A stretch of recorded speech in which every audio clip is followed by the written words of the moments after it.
Ni hao, salut à tous, j'espère que vous allez bien. Aujourd'hui, nous allons parler de vibration.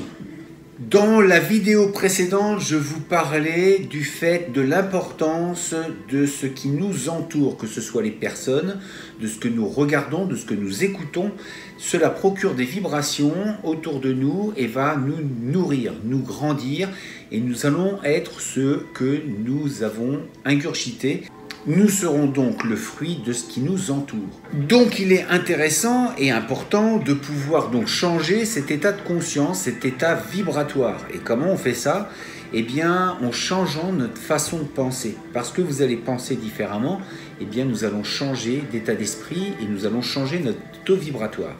Ça vous est sans doute déjà arrivé d'être dans un endroit ou d'être en présence de personnes et de vous sentir mal à l'aise, de ne pas vous sentir bien, ou inversement, de vous sentir plutôt apaisé.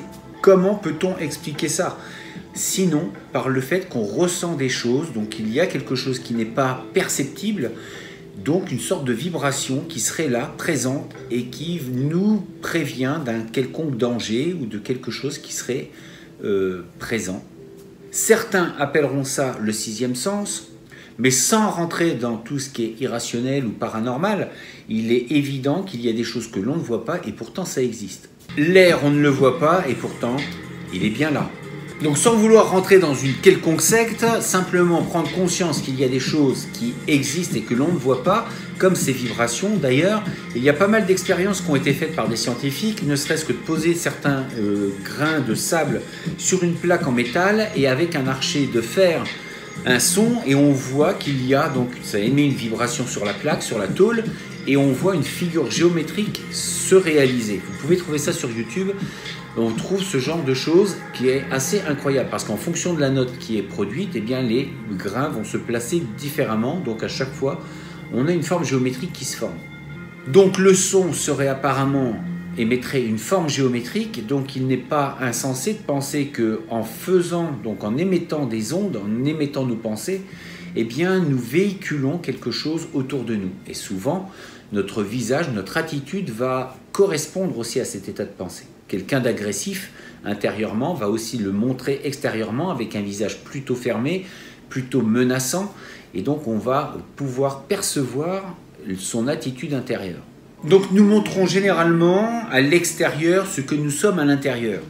Et c'est plutôt une bonne nouvelle parce que si on connaît un petit peu ce qui nous pose problème en nous, eh bien il suffit de changer d'attitude pour que notre monde extérieur change. Notre état vibratoire, notre façon de penser va changer notre monde extérieur. Parce qu'on change intérieurement, on va attirer de nouvelles choses autour de nous. Alors vous me direz, c'est pas simple de changer. Non, c'est pas simple. Surtout quand on vieillit, plus il sera difficile de changer, mais ce n'est pas impossible. Et pour ça, la méditation peut aider aussi à prendre ce chemin.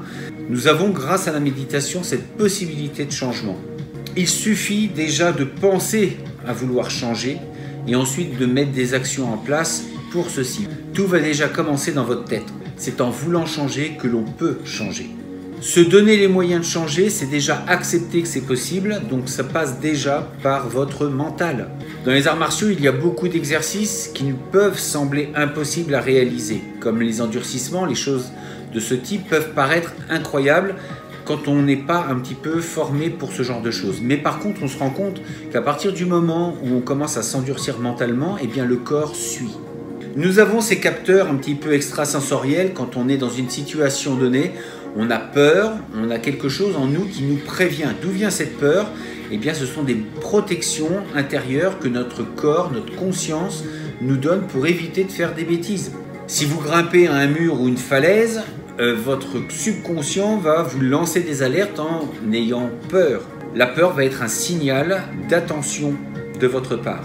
Alors, je ne dis pas qu'il faut enlever toutes les peurs, mais certaines, oui. Pour les autres, elles sont plutôt naturelles. Il faut plutôt écouter ce que votre subconscient vous dit, parce que ça peut quand même vous sauver la vie, entre parenthèses. Et notre état vibratoire va également changer avec les actions que nous allons faire. Si on commence à penser d'une certaine façon, eh bien forcément les actions que nous allons mener vont être en adéquation, en cohérence avec nos pensées.